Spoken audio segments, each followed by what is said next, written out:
Assalamualaikum warahmatullahi wabarakatuh. Tepang deui sareng simkuring Ujang Combro. Dinu danget ieu simkuring bade maparkeun deui caritaan dongeng bahasa Sunda. Pikeun anu janten judul dinu dongengan ieu nyaeta dongeng bahasa Sunda carita ngeunaan si pucuk kalumpang.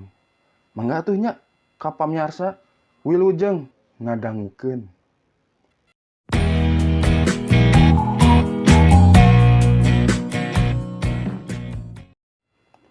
Dongeng bahasa Sunda carita ngeunaan si pucuk kalumpang. Kacaritakeun ki Waruga reka dayeuh ninggalkeun pamajikanana. Ambu Waruga nu keur kakandungan. Manehna pepeujeuh ka Ambu Waruga. Lamun eta orok nu lahir teh lalaki. Omat cing dirawat nu hade sangkan bisa ngabantuan ki Waruga lamun geus gedena. Lamun orokna awewe piceun bae parabkeun ka si jeluk. Hayam jago ingon-ingonna. Ambu Waruga teu tega pisan inget parentah salakina ki Waruga. Nyahoyen nu lahir teh orok awewe. Kacida bingungeunana Ambu Waruga. Orok beureum teh dititipkeun ka Nini Paraji. Rek ngabohong we ka salakina mah greuntes hatena. Rek dibejakeun nyen orok teh geus dicangcang tuluy diparabkeun ka si jeluk.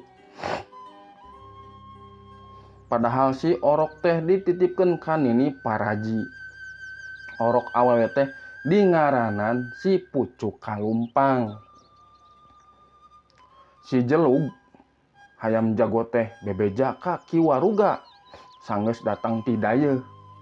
Manehna teu ngadahar daging orok, ngadahar balina hungkul.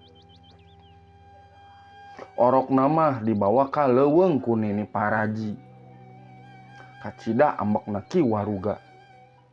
Ambu Waruga nu sieun ku salakina tuluy nyusul ka Nini Paraji. Rek mawa si pucuk kalumpang ka salakina. Kacida teu tegaeunana Ambu Waruga ningal budakna nu geus gede nya geulis. Kudu dibikeun ka salakina nu geus nyiapkeun taraje bedog keur budakna.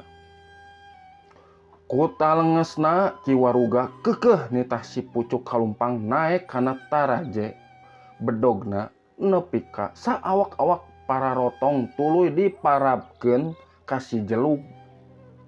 Ku Ambu Waruga dikumpulkeun tulang-tulang sesa si jelug tuluy dikubur. Hiji poe aya raja nu sering ngimpi yen aya hiji mojang nu menta tulung ka manehna. Ku kasaktianana si pucuk kalumpang teh dihirupkeun deui, dijadikeun permaisuri. Si pucuk kalumpang ngajak Ambu Waruga jeung Nini Paraji hirup babarengan di karaton. Ari bapana ki Waruga jeung si jelug dihukum ku pihak raja. Tah sakitunya pamiarsa dongeng ti simkuring Ujang Combro anu ngeunaan si pucuk kalumpang. Pikeun ieu teh salah sahiji dongeng pondok gitu. Caritaan pondok anu ngeunaan judulna si pucuk kalumpang teh lah nya.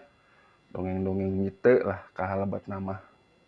Mugi ieu teh dongeng tiasa ngahibur ka barea mung nya caritana pondok tapi aya makna anu tiasa dicandak tinu ieu caritaan dongeng. Pikeun hartina teh mun ku simkuring dimaknakeun nyaeta ngunamina kanyaah kolot mah terutami anu nyaah pisan gitu. Bade eta putra putrinya misalkeun ngalahirkeun teh gaduh katurunan nu pihak awewe aya nu tresep dan nu namina amanah ti Gusti Nu Maha Agung mah nya pikeun janten ka urang teh nya aya nu jadi cocobi gaduh putra atanapi putri anu henteu kitu nya. jika simkuring nu teu acan gaduh putra hoyong nama gaduh atau 10 tahun teu acan gaduh ka kunaon lah teu acan we paparin ku Allah meureun nuju dicobi heula gitu. Tapi ya simkuring ge nya sabar nyambil di ikhtiaran gitu paluargi. Atur nuhun supportna kanggo simkuring dugi ka ayeuna. Sing sarehat nya kanggo baraya nuju musim hujan ayeuna teh tarireus kieu simkuring ge rada mepeg irung teh.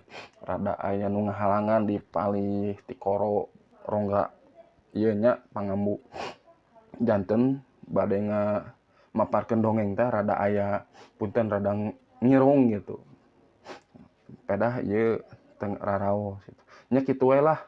Nya kanggo baraya Ujang Combro sing di pasien kasehatan kakiatan dinu raga nya ameh tiasa ngalkonan padamanan di luar gitu. Kanggo salarea we sing di pasien kasehatan gitu. Amin gitu nya. Nuhun atuh ke dilajeng deui dinu sesi danget anu sejenna. Mangga simkuring pamit lah. Assalamualaikum warahmatullahi wabarakatuh.